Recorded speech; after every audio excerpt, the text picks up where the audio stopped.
দুনিয়াতে যত রকমের সম্পত্তি আছে তোমরা দেখো, এই সমস্ত সম্পত্তির মধ্যে সর্বশ্রেষ্ঠ সম্পদ হলো একজন নেককারী নারী।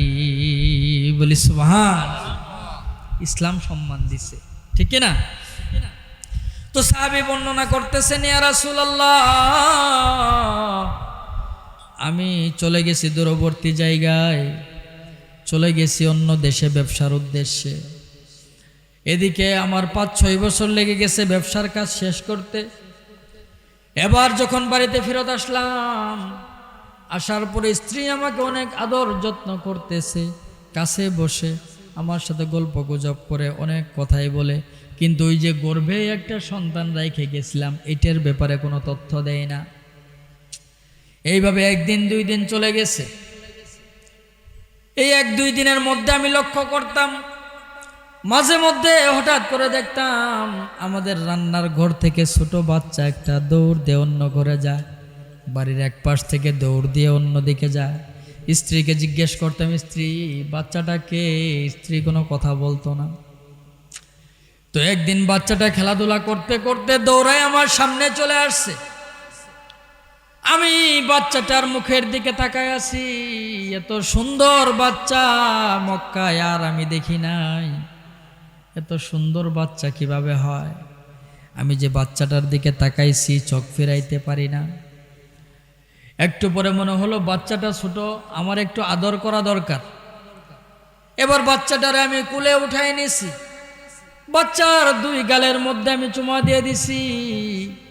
আমার এই সব কর্মকাণ্ড দেখার পরে আমার স্ত্রী মনে মনে ভাবছে হয়তো আমি বাচ্চাটার প্রতি দুর্বল, যেহেতু আমি কোলে নিতেছি, আদর করতেছি। এবার স্ত্রী কাছাকাছি আইসা আমারে ডাক দেয়, ও প্রাণের স্বামী আমার, আপনি যে কুলের মধ্যে মেয়েটাকে নিয়ে আদর করতেছেন, আপনি আপনার কুলের মধ্যে যে মেয়েটাকে নিয়ে সোহাগ দিতেছেন, জানেন নাকি মেয়েটাকে? সাহাবী আল্লাহ রাসূলকে ডাক দিয়ে বলেন, ইয়া রাসূলুল্লাহ, আমি আমার স্ত্রীকে জিজ্ঞেস করলাম, ও প্রিয়তমা, কে এই মেয়েটা? এত সুন্দর মেয়ে তো আমি কখনো আরবের মধ্যে দ্বিতীয়টা দেখি নাই। তার মুখের দিকে তাকাইলেই কেমন যেন মায়া মায়া লাগতেছে। এত সুন্দর মেয়ে বাচ্চা হয় নাকি? স্ত্রী এবার ডাক দিয়ে বলেন, ও প্রিয়তমা, ও প্রাণের স্বামী আমার, মেয়েটার কারণ আপনি বিদেশ যাওয়ার সময় আমার গর্ভে যে বাচ্চাটা রেখে গেছিলেন, এই মেয়েটা এই সেই গর্ভের বাচ্চা। বলি সুবহান। সাহাবী বলেন, এতক্ষণ পর্যন্ত মেয়েটাকে দেখে আমার ভালো লাগতেছিল, আমি মনের মধ্যে প্রশান্তি পাইতেছিলাম, মনের মধ্যে শান্তি পাইতেছিলাম, কিন্তু যখন জানতে পারলাম মেয়েটা আমার মেয়ে, এইবার আমার অন্তরের মধ্যে উলট পালট শুরু হয়ে গেল, খারাপ লাগা শুরু হয়ে গেল। আরে স্ত্রীকে ধমক লাগাইলাম, তোমাকে না বলছিলাম যদি কন্যা সন্তান জন্মগ্রহণ করে তারে তুমি হত্যা করে দিবা, তারে তুমি মাইরা ফেলাবা, তুমি তারে হত্যা করো নাই কেন, খুন করো নাই কেন? এবার স্ত্রী কাপা কাপা সরে ডাক দিয়ে বলে, প্রাণের স্বামী আমার, আপনার হুকুম মতো কয়েকবার মেয়েটারে আমি হত্যা করার উদ্দেশ্যে নিয়ে গেছি, বাহিরে নিয়ে গেছি, জঙ্গলের মধ্যে নিয়ে গেছি, বিভিন্ন জায়গায়, কিন্তু যখনই তাকে হত্যা করতে যাব, শেষবারের মতো তার মুখের দিকে যখনই তাকাই, আমার মনের মধ্যে আপনার মুখটা ভাইসে ওঠে। আপনি একটু খেয়াল করে দেখেন, এই যে কন্যা সন্তানের চেহারাটা, কন্যা সন্তানের মুখটারে ভালো করে লক্ষ্য করে দেখেন, আপনার মুখের যে অবয়ব আর এই কন্যার অবয়বের মধ্যে কোনো তফাৎ নাই। বলি সুবহান। দেখতে একেবারে আপনার মতো হয়েছে। যখনই আমি তারে মারতে যাই, আপনার মতো চেহারা দেখে আর মারতে পারি না, আমি আমার মায়া লাগে যায়। এখন মা তো ঠিক না, মায়ের দরদটা কিন্তু একটু বেশি। তো এবার সাহাবী ডাক দেন, ইয়া রাসূলুল্লাহ, আমি চিন্তা করতে লাগলাম, আজকে যদি আমার কন্যা সন্তান আছে, এটা মক্কার অন্য অন্য লোকেরা জানতে পারে, আমাকে টিটকারি দিবে, মানুষ আমাকে নিয়ে খারাপ কথা বলবে, সমালোচনা করবে। সুতরাং কোনোভাবে এই মেয়েকে বাঁচিয়ে রাখা যাবে না। ফোন দিয়ে আটতে থাকলাম কিভাবে মেয়েটাকে শেষ করা যায়, কিভাবে মেয়েটাকে হত্যা করা যায়। কিন্তু অন্তরের মধ্যে অন্তরের খবর অন্তরের মধ্যে রাইখা দিছি, স্ত্রীকে বুঝতে দেই নেই। এইভাবে কয়েকদিন চলে গেছে। একদিন স্ত্রীকে ডাক দিয়ে বললাম, প্রিয়তমা, মেয়েটারে একটু সাজায় পরায় দেও, তারা নিয়ে একটু ঘুরে আসি। স্ত্রী কয়দিন আমার আচরণে বুঝতে পারে নাই কিছু। মেয়েটারে সুন্দর করে সাজায় দিছে, এমনিতেই চেহারা সুরত সুন্দর মেয়েটার। এরপরে যখন সাজায় পরিপাটি করে দিছে, সাহাবী বলেন, ইয়া রাসূলুল্লাহ, এইবার মেয়েটারে সাথে নিয়ে যখন আমি হাঁটতেছি, মেয়েটার মুখের দিকে একবার তাকাই, আবার অন্তরের পরিকল্পনার কথা চিন্তা করি। একবার যখন মুখের দিকে তাকাই, আমার আর মন চাই না মেয়েটাকে আমি খুন করি, মেয়েটারে আমি হত্যা করি। আবার যখন সংকল্পের কথা মনে হয়, মানুষ আমাকে কি বলবে, মানুষ আমাকে টিটকারি দিবে, মানুষ আমাকে কন্যার বাবা বলে ডাকবে, এটা তো আমি মেনে নিতে পারি না। এইভাবে দ্বিধাদ্বন্দ্ব করতে করতে চলে গেছে জঙ্গলের মধ্যে। জঙ্গলের মধ্যে যাওয়ার পরে মেয়েটারে দাঁড় করায় রাইখা আমি আগে থেকেই অস্ত্রপাতি রেখে গেছি, ওইগুলো দিয়ে মাটি কাটা শুরু করে দিছি। মাটি কাটে কাটে গর্ত করতেছে। সাহাবী আল্লাহ রাসূলের কাছে বলতেছেন, ইয়া রাসূলুল্লাহ, গর্তটা যখন আস্তে আস্তে বড় হইতেছে, এই গর্ত করতে গিয়ে পরিশ্রমের কারণে আমার শরীর থেকে ঘাম ঝরতেছে। মেয়েটা পাশে দাঁড়ায় আছে, একটু পর পর আমার কাছে চলে আসে, বাবা একটু দাঁড়াও, একটু কাজে বিরতি দাও। আমি যখন দাঁড়ায় যাই, কাজে বিরতি দেই, মেয়েটা কাছাকাছি আইসা ওর জামার ওড়না দিয়ে আমার মুখটারে সুন্দর করে মুছায় দেয়। জিজ্ঞেস করে, বাবা এত পরিশ্রম কেন করো? তোমার তোর শরীর বেয়ে বেয়ে ঘাম ঝরতেছে, কেন এত পরিশ্রম করো? সাহাবী ডাক দিয়ে বলে, ইয়া রাসূলুল্লাহ, তবুও আমার অন্তরের মধ্যে মায়া লাগে না, তবুও আমার অন্তরের মধ্যে কোনো দয়া হয় না। আমি গর্ত করতেছি। এই গর্ত করতে গিয়ে অনেক সময় ওই ধুলা ময়লা মাটির টুকরা এসে আমার দাড়ির মধ্যে আটকায় যায়। তো আমার মেয়েটা আবার ডাক দেয়, আব্বা একটু দাঁড়াও। আমি আবার যখন কাজ বন্ধ করে দেই, মেয়েটা কাছাকাছি এসে আমার দাড়ি থেকে সুন্দর করে ময়লাগুলি ঝাইরা দেয়, মাটিগুলি ফালাইয়া দেয়, আর বলে যে, বাবা আর কত মেহনত করবা, আর কত পরিশ্রম করবা, তুমি তো ক্লান্ত হয়ে যাচ্ছ, চলো এবার বাড়ি ফিরে যাই, চলো এবার ঘুরতে যাই। বারবার বাবা বলে ডাকতেছে, বারবার মুখটারে মুছে দিতেছে, বারবার এসে দাড়ির মধ্যে থেকে মাটিগুলি ধুলাগুলি ঝাইরে দিতেছে।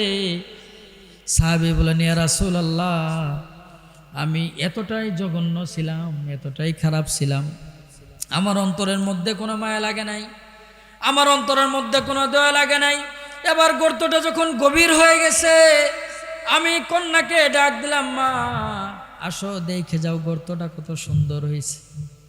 মেয়েটা সরল বিশ্বাস, ছোট মানুষ, 6-7 বছর বয়স, সরল বিশ্বাসে আইসা গর্তের কিনারের মধ্যে দাঁড়ায় গেছে। সাহাবী বলেন, ইয়া রাসূলুল্লাহ, আমি পিছন দিক থেকে ধাক্কা দিয়ে মেয়েটারে গর্তের মধ্যে ফেলায় দিলাম। নাউজুবিল্লাহ কোন। মেয়েটা গর্তের মধ্যে পড়ে গেছে। মেয়েটা বুঝতে পারছে আমি কি করতে চাই, গর্তের মধ্যে থেকে ডাক দিতেছে, ও বাবা, আমি কি এমন অপরাধ করলাম যে অপরাধের কারণে তুমি আমাকে এইভাবে গর্তের মধ্যে ফেলায় দিলা? আমি তো হাতের মধ্যে ব্যথা পাইলাম, আমি তো পায়ের মধ্যে ব্যথা পাইলাম, ও বাবা একটু আগেই তো আমি তোমার মুখ থেকে তোমার ঘামগুলি মুছে দিলাম, একটু আগেই তো তোমার দাড়ি থেকে আমি ধুলা ময়লাগুলি ঝাইরা দিলাম, আমি তো তোমার সাথে কোনো বেয়াদবি করি নাই, কেন আমাকে কষ্ট দিলা? সাহাবী বলেন, ইয়া রাসূলুল্লাহ, আমার মায়া লাগে না? উপর থেকে মাটিগুলি গর্তের মধ্যে ফেলানো শুরু করলাম। ছোট বাচ্চা, উপরে থেকে মাটি পড়ার কারণে তার পা হাঁটু পর্যন্ত মাটির নিচে চলে গেছে। মেয়েটা বুঝতে পারছে কি করতে চায়। মেয়েটা আবার ডাক দিতেছে, বাবা ছোটবেলা থেকেই অনেক স্বপ্ন দেখতাম একদিন আমার বাবা আসবে, আমাকে আদর করবে, বাবা আমাকে কোলে তুলে নিবে, কিন্তু তুমি তো আমাকে হত্যা করার জন্য গর্তের মধ্যে ফেলাই দিলা। তুমি আজকে আমাকে গর্ত থেকে যদি মুক্তি দিয়ে দাও, আমার দুই চোখ যেদিকে যায় চলে যাব, আর তোমার কাছে ফিরে আসবো না, আমারে তুমি মাইরো না। সাহাবী বলেন, ইয়া রাসূলুল্লাহ, তবু আমার দয়া আসে না। গর্তের মধ্যে আরো মাটি ফেলানো শুরু করে দিলাম। আস্তে আস্তে মেয়েটার গলা পর্যন্ত মাটি হয়ে গেছে। মেয়েটা চিৎকার করতেছে, আমাকে বারবার ডাকতেছে, বাবা বাবা বলতেছে।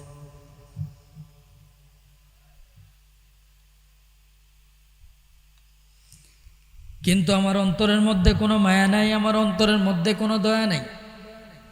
এইবার সর্বশেষ গলা পর্যন্ত মাটি আসার পরে মেয়েটা চিৎকার করে বলতেছে, বাবা তুমি আজকের মতো আমারে মাফ করে দাও, আমাকে গর্ত থেকে উঠায় দাও, আমার দুই চোখ যেদিকে যায় চলে যাব, আর কোনো দিন যতদিন বাইচা থাকি তোমার সামনে আমার এই মুখটারে দেখাবো না, বাবা আমারে তুমি মাইরো না। কান্নাকাটি করতেছে, চোখ দিয়ে পানি পড়তেছে। সাহাবী বলেন, ইয়া রাসূলুল্লাহ, আমার অন্তরের মধ্যে কোনো মায়া নাই, দয়া নাই।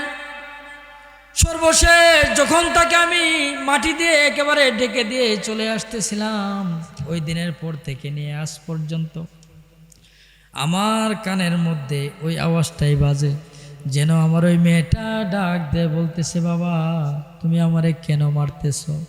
বাবা আমি কি অন্যায় করছি? বাবা আমি তো কোনো বেয়াদবি করি নাই, আমি তো তোমার কোনো আদেশ লঙ্ঘন করি নাই। ওই যে আমাকে বাবা বাবা বলে ডাইকা ডাইকা যে কথাগুলি বলছিল, ওই কথাগুলি আমি স্মরণ করতেছি, আমার মাথার মধ্যে আসে, আমার কানের মধ্যে আসে। সাহাবী আল্লাহ রাসূল ডাক দেয়, ইয়া রাসূলুল্লাহ, আমার মন বলে আমার এই গুনাহটা আল্লাহ তাআলা মনে হয় মাফ করে নাই। এইদিকে তার ঘটনা শুনতে শুনতে রাসূলুল্লাহ সাল্লাল্লাহু আলাইহি সাল্লামেরও চোখ দিয়ে পানি পড়তেছে। রাসূল জিজ্ঞেস করে, ও সাহাবী, আল্লাহ তাআলা তো অবশ্যই অবশ্যই সমস্ত গুনাহ খাতায় মাফ করে দিয়েছে, এইটা নিয়ে কোনো সন্দেহ নাই, কিন্তু তুমি কিভাবে পারলা এই কাজটা করতে? নিজের সন্তান জীবন্ত একটা সন্তান, যে বারবার বাবা বাবা বলে ডাকতে পারতেছে, যে বারবার তোমার কাছে মাপ চাইতেছে, যে বারবার আকুতি করতেছে, বাবা আমাকে যদি ছেড়ে দাও তোমার সামনে আর কখনো আসবো না, এত আকুতির পরেও তুমি কিভাবে পারলা তারে হত্যা করতে? সাহাবী বলতেছে, ইয়া রাসূলুল্লাহ, আমাদের জাহেলি যুগে শুধু আমি একা না, আমার মতে এমন অসংখ্য অগণিত বাবারা আছে যারা তাদের মেয়ে কন্যা সন্তানগুলিকে এইভাবেই জীবন্ত দাফন করে দিত। বলি নাউজুবিল্লাহ। তাহলে আল্লাহ রাসূল যেই জামানায় আগমন করছেন, সেই জামানার অবস্থা ছিল এইটা, যে কন্যা সন্তান হইলে তারা এটাকে অপমান মনে করত, এমনকি কন্যা সন্তানকে জীবন্ত একেবারে হত্যা করে দিত, এটা মাটির নিচে দিয়ে হোক, যে কোনোভাবে খুন করতো তারা। তো এই মানুষগুলিকে আল্লাহ রাসূল সাল্লাল্লাহু আলাইহি সাল্লাম যখন কালিমার দাওয়াত দিয়েছেন, এই মানুষগুলিকে যখন আল্লাহ রাসূল সাল্লাল্লাহু আলাইহি সাল্লাম তাওহীদের দাওয়াত দিয়েছেন, তাওহীদের দাওয়াত পাওয়ার পরে, কালিমার দাওয়াত পাওয়ার পরে এই মানুষগুলি এমন সোনার মানুষে পরিণত হয়েছে, সাহাবায়ে কেরাম, ঠিক না? যাদের ব্যাপারে কোরআনে একাধিক আয়াত আসছে, আল্লাহ তাআলা স্বয়ং তাদের প্রশংসা করছেন, সুবহানাল্লাহ কোন। তাহলে মোটামুটি তখন পর্যন্ত যেইটুক আলোচনা আমরা শুনলাম, বুঝলাম যে সাহাবীর জীবনী বলা হইল, ওই সাহাবীর থেকে আমরা কি বেশি গুনাহগার? কথা বলেন। কুফরি অবস্থায় সে যে গুনাহগুলি করছে, আমরা কি তোমার তো গুনাহ করি? কথা বলেন, করি না? তাহলে ওই সাহাবীকে যদি আল্লাহ তাআলা তওবা করার কারণে মাফ করে দিতে পারেন, আমরা যদি যেই পরিমাণ গুনাহ করছি তওবা করি, আল্লাহ তাআলা মাফ করবেন না? কথা বলেন, মাফ করবেন না? এই যে মাহফিলগুলি, এইগুলি হলো তওবা করার একটা মাধ্যম। আসলে আমরা গুনাহ করি অনেক সময় আমাদের মনে বলেও দেয় যে এই কাজটা করা ঠিক হয় নাই, তওবা কর, কিন্তু কখন তওবা করব, কিভাবে করব, এই উপলক্ষটা পাই না, ঠিক না? ওই মাঝে মধ্যে জুমার নামাজের সময় মাঝে মধ্যে বিভিন্ন মাহফিলে এসে আমরা একটু কান্নাকাটি করার সুযোগ পাই, ঠিক না, তওবা করার সুযোগ পাই। তো আমি আর বেশিক্ষণ কথা বলবো না, আমরা কেউ উঠাউঠি না করি, হ্যাঁ, অল্প সময়। তাহলে এই ছিল একটা ঘটনা, যেটা জাহিলি যুগে সাহাবায়ে কেরাম যারা পরবর্তীতে সাহাবী হয়েছে, জাহিলি যুগে তারা কতটা নিকৃষ্ট ছিল, কতটা খারাপ ছিল, এই ঘটনা থেকে বোঝা যায়, ঠিক না। এই মানুষগুলিকে আল্লাহ রাসূল দাওয়াত দেওয়ার পরে এমন সোনার মানুষে পরিণত হয়ে গেছে, যাদের হাতে শুধু মানুষ না, পশু পাখি পর্যন্ত নিরাপদ ছিল, ঠিক না। এরকম আরেকটা ঘটনা আছে। একজন সাহাবী হযরতে আলী রাদিয়াল্লাহু আনহুর বড় ভাই, তার নাম ছিল জাফর ইবনে আবি তালেব। তো মক্কাতে যখন কাফের মুশরিকরা নির্যাতন নিপীড়ন শুরু করলো বেশি মুসলমানদের উপর ঈমান আনার কারণে, তো আল্লাহ রাসূল সাল্লাল্লাহু আলাইহি ওয়াসাল্লাম তাদেরকে আদেশ করলেন যে তোমরা এই দেশ থেকে অন্য কোনো দেশে, যে দেশগুলিতে তোমাদের আত্মীয় স্বজন আছে, তোমরা হিজরত করে করে চলে যাও, কারণ মক্কায় থাকলে যে নির্যাতন, যে জুলুম, এটা সহ্য করা যাচ্ছে না। তো সাহাবায়ে কেরামও হিজরত করে করে বিভিন্ন দেশে চলে যাইতেছে মক্কা থেকে। তো এমনই একটা গ্রুপ আবিসিনিয়ার দিকে চলে গেছে, হাবশার দিকে চলে গেছে।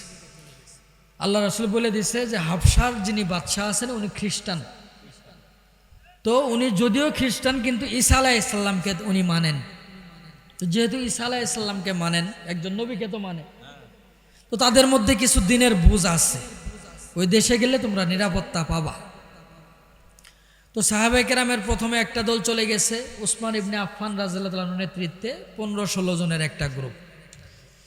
দ্বিতীয় ধাপে আবার 101 জন বা 2 জনের আরেকটা গ্রুপ চলে গেছে আবিসিনিয়ায়। তো এবার মক্কার কাফেররা চিন্তা করলো যে এইভাবে যদি মক্কা থেকে হিজরত করে করে বিভিন্ন দেশে এরা পাড়ি জমায়, এদের যে আচার আচরণ ভালো, এদের যে কথাবার্তা ভালো, এদের যে আমল আখলাক ভালো, এগুলি দেখে দেখে তো ওই দেশের মানুষও মুসলমান হওয়া শুরু করবে।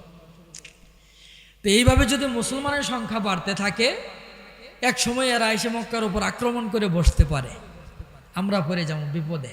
এই চিন্তা করে কাফেরদের একটা টিম পাঠাই দিছে ওই আবিসিনিয়ায় বাদশাহ নাজ্জাশীর কাছে, গিয়ে বলবা যে যেই লোকগুলি আপনার দেশে আশ্রয় নিয়েছে এরা সন্ত্রাসী, এরা জঙ্গি, এরা খারাপ, এদেরকে আপনার দেশে আশ্রয় দিয়ে না, আমাদের হাতে সুপর্দ করে দেন, আমরা নিয়ে চলে যাই।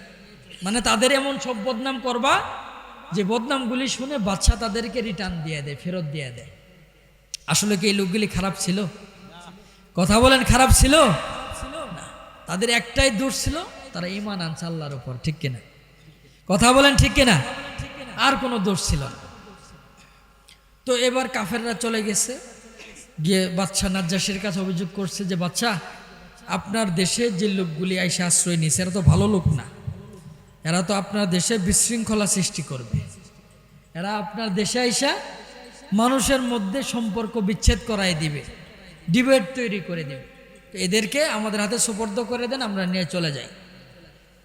এখন বাদশা ছিল নেই পরায়ণ বাদশা, উনি বললেন যে ঠিক আছে, তোমরা বলছো শুনলাম, তাদেরকেও ডাকি তোমাদের সামনে, তারাও দেখি তারা কথা বলুক, তারা কি বলে।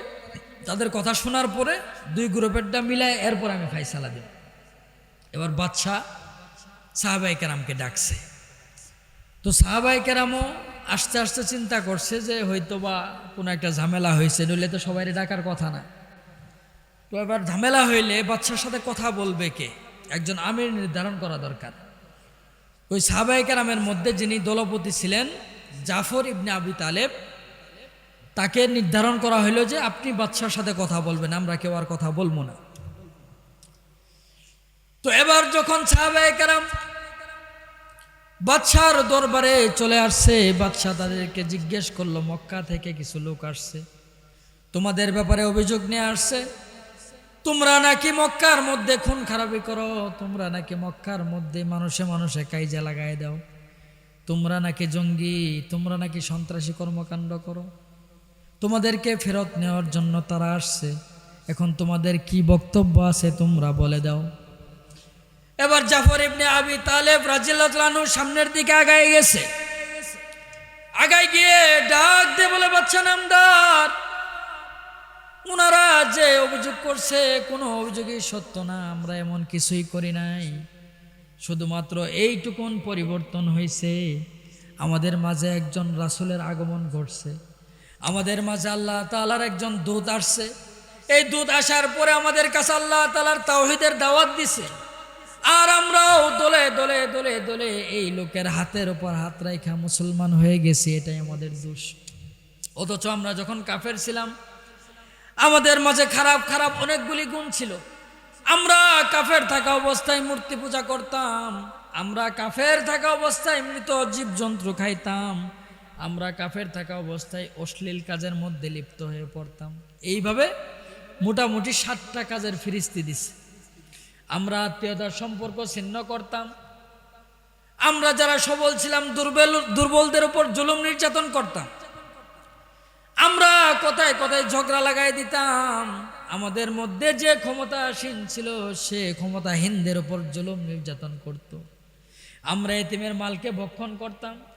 কিন্তু যখন থেকে এই নবী আমাদেরকে দাওয়াত দিল, আমরা এক আল্লাহর উপর বিশ্বাস স্থাপন করার পর থেকে নিয়ে আমরা আজ পর্যন্ত কোনোদিন কোনো খুন খারাপি করি নাই, কখনো মৃত পানি ভক্ষণ করি নাই, কখনো আত্মীয়তার সম্পর্ক ছিন্ন করি নাই, কখনো মানুষের মধ্যে দ্বন্দ্ব ঘটায় দেই নাই। আজ পর্যন্ত আমরা কোনোদিন কারো কথা কারোর সাথে লাগাই নাই। এইভাবে আমাদের চরিত্রগুলি জঘন্য চরিত্র থেকে আজকে আমাদের চরিত্র একেবারেই পবিত্র হয়ে গেছে। বলি সুবহানাল্লাহ। এইটুকুন পরিবর্তন হয়েছে। তারা যে বলতেছে আমরা খারাপ, আমরা ঝগড়া লাগাই, সন্ত্রাসী কর্মকাণ্ড করি, আসলে এগুলি কিছু না। তবে আমরা ঈমান আনছি, ঈমান আনার কারণে ওই আগের মতো আর মারপিট করি না। ঈমান আনার কারণে আগের মতো আর মূর্তির পূজা আমরা করি না, আগের মতো আর অশ্লীল কাজে আমরা যাই না, আগের মতো আর আমরা প্রতিবেশীর সাথে খারাপ ব্যবহার করি না, প্রতিবেশীর সাথে সম্পর্ক ছিন্ন করি না। এইগুলি হইল আমাদের অপরাধ।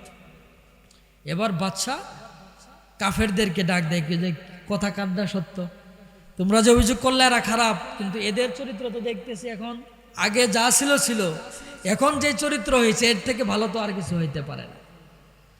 তো এবার কাফেররা আর বাদশার সামনে নতুন কোনো যুক্তি উপস্থাপন করতে পারলো না। বাদশাহ মুসলমানদেরকে বলল, ঠিক আছে, তোমরা যতদিন খুশি আমার এই রাজ্যে থাকতে পারবা, তোমাদের আর কেউ কোনো রকম বাধা দিতে পারবে না। বলি সুবহানাল্লাহ। তাহলে এই যে সাহাবীর বক্তব্যটা আমরা শুনলাম, এখানে 2 ধরনের বক্তব্য আসছে। একটা হলো আগে কেমন ছিল, ঠিক না?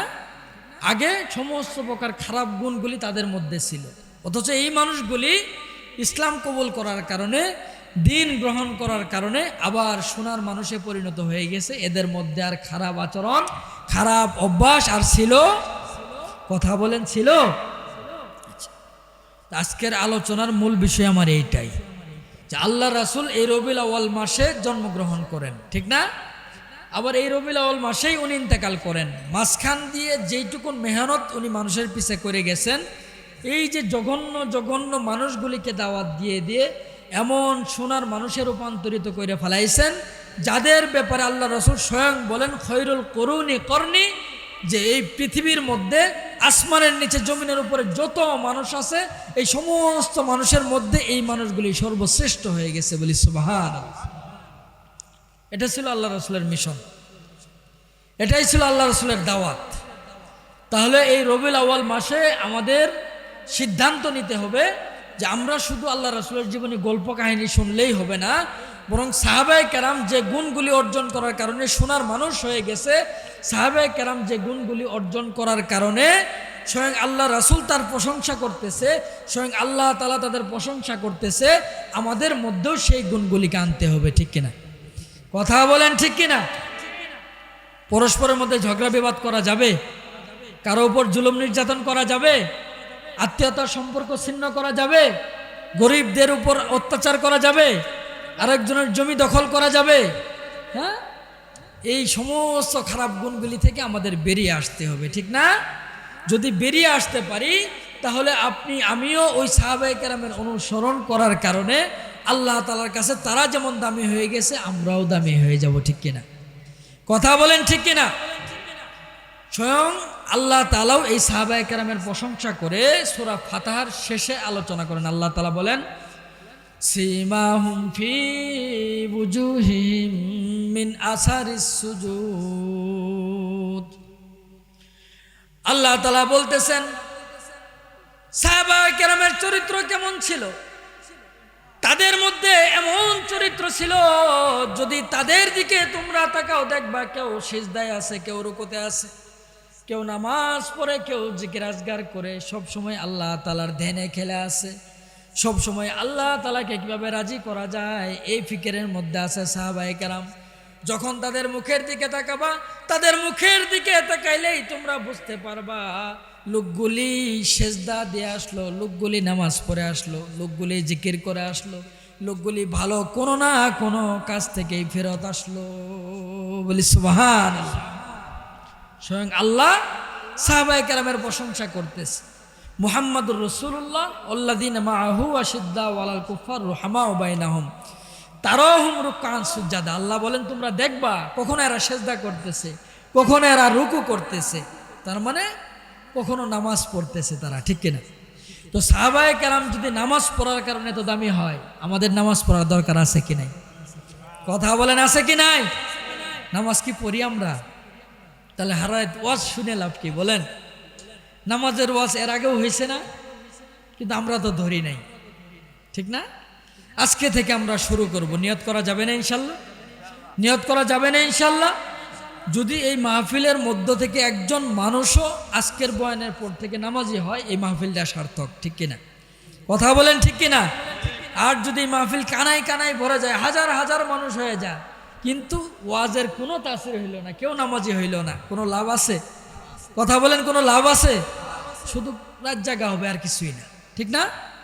তাহলে এই মাহফিল থেকে এই রবিউল আউয়াল মাসে আমরা প্রতিজ্ঞা করব, আল্লাহ তাআলার কাছে ওয়াদা করব যে আল্লাহ তোমার রাসূল এই মাসে যে মিশন নিয়ে আগমন করছিলেন, যে দাওয়াত নিয়ে আগমন করছিলেন, আমরা যেন তোমার রাসূলের দেখানো সেই পথেই চলতে পারি। আল্লাহ তুমি আমাদের তৌফিক দান করো, সবাই বলে আমিন।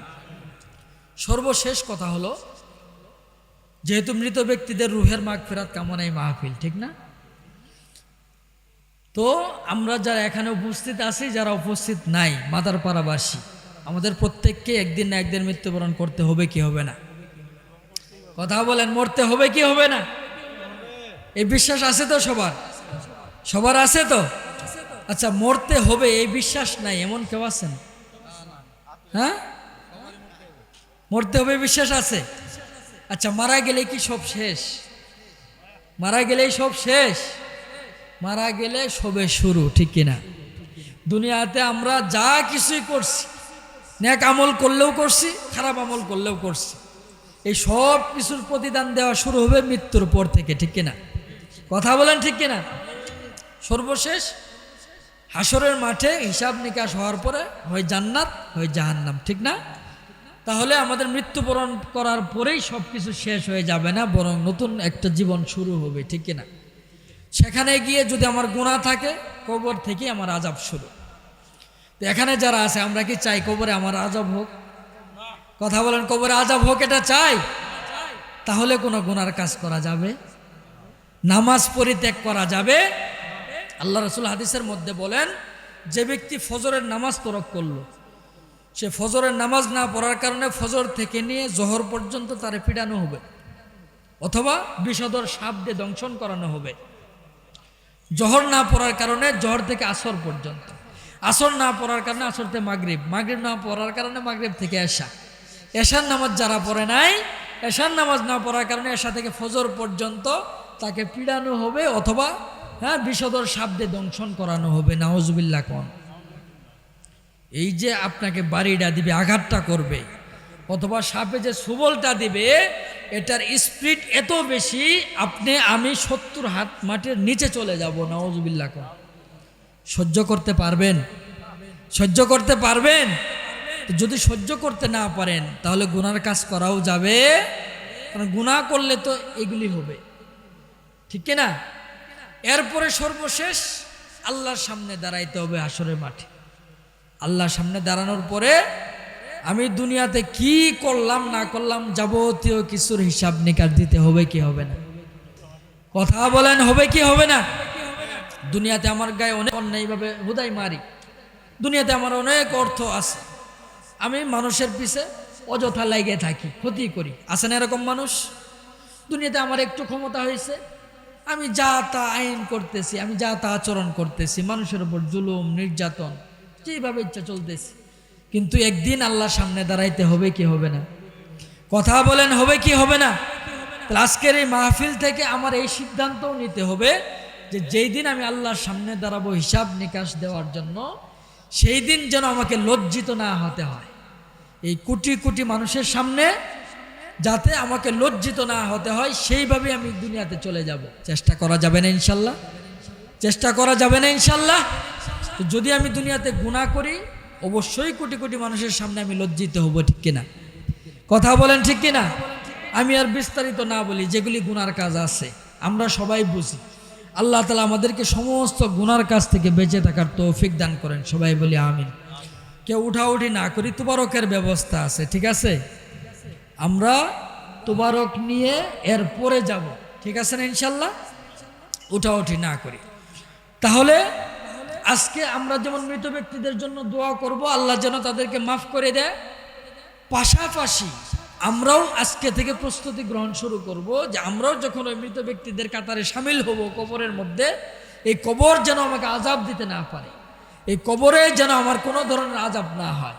এই জন্য আমি চুরি করব না, ছিনতাই করব না, রাহাজানি করব না, সুদ খাবো না, ঘুষ খাবো না, জিনা ব্যভিচার করব না, মানুষের জমি দখল করব না, ঠিক আছে না ইনশাল্লাহ? কথা বলেন ঠিক আছে না ইনশাল্লাহ? আল্লাহ তাআলা আমাদেরকে আমল করার তৌফিক দান করুক, সবাই বলে আমিন। এরপরে আল্লাহ তাআলার যত বিধিবিধান আছে, নামাজ পড়া, রোজা করা, হজ করা, জাকাত দেওয়া, সামর্থ্য থাকলে কুরবানি করা, মা বোনদেরকে পর্দা করানো, বাবা মার সেবা যত্ন করা, সমস্ত নেক আমল যেগুলি আছে এগুলি করার চেষ্টা করবো তো ইনশাল্লাহ? কথা বলেন, করার চেষ্টা করবো তো ইনশাল্লাহ? আল্লাহ তাআলা আমাদেরকে আমল করার তৌফিক দান করেন, সবাই বলে আমিন। আজকের এই মাহফিলের আয়োজন হওয়াতে কারা কারা বেজার হয়েছেন হাত তোলেন তো। হ্যাঁ, বেজার হয়েছেন কেউ? খুশি সবাই? আচ্ছা, এই দিনই মাহফিলগুলি যত বেশি হবে আমাদের মধ্যে আল্লাহ তাআলার ভয় তত বেশি ঢুকতে থাকবে, ঠিক কিনা? কথা বলেন ঠিক কিনা? এই দিনই মাহফিল যত বেশি হবে তত কোরআনের তেলাওয়াত হবে, হাদিসের আলোচনা হবে, ঠিক কিনা? এই কোরআনের তেলাওয়াতের আওয়াজ মাইকে যত দূর পর্যন্ত যাচ্ছে, কমসে কম এইটুকুন এলাকা পর্যন্ত যত কবরবাসী আছে আল্লাহ তাআলা সমস্ত কবরবাসীদের কবরে আযাব মাফ করে দিয়েছেন, বলি সুবহানাল্লাহ। এটা কোরআনের বরকত, এটা কোরআনের মাহফিলের বরকত। তাহলে এই মাহফিলগুলি মাঝে মধ্যেই হওয়ার দরকার আছে না? কথা বলেন। এই মাহফিলগুলি যাতে সামনেও আরো হয়, সামনে যাতে আরো সহজভাবে হয়, আমরা সবাই চেষ্টা করবো তো ইনশাল্লাহ? চেষ্টা করবো তো ইনশাল্লাহ?